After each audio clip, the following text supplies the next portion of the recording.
bonjour, c'est pour vous parler du livre Cœur de Caillou que je n'ai pas vraiment aimé. En fait, dans ce livre, il y a des avantages, mais aussi des inconvénients. On va commencer par les avantages.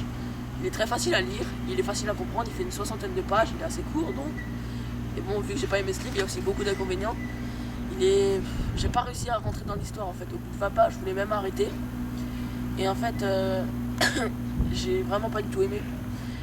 Et donc, en fait, c'est l'histoire d'un étudiant qui rentre du lycée avec son sac, bien sûr, son cartable, et qui fait toujours le même parcours dans un parc. Donc c'est une grand-mère avec un tas de cailloux, et en fait dès que les passants s'approchent trop près, ils viennent et ils lancent sur les gens qui passent.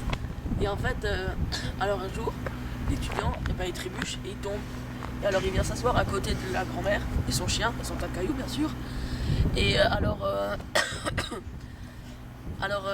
il commence à parler à son chien, et d'un coup la grand-mère parle, et elle lui dit que son mari, il viendra l'épouser, et qui viendra de la mer parce qu'il est navigateur. Alors le soir, les deux, ils se rendit à la mer, et son mari n'est jamais venu, n'est pas venu. Alors le lendemain, l'étudiant, il revient sur le banc, et la grand-mère lui dit la même chose. Et alors tous les jours de la semaine, il dit toujours la même chose. Donc l'étudiant, il a compris que c'était pas vrai. Et en fait, il est pas revenu. Et un jour, en fait, l'étudiant, il voulait revenir sur ce banc, sauf que la grand-mère n'était plus là. Elle était morte. Donc, il était triste.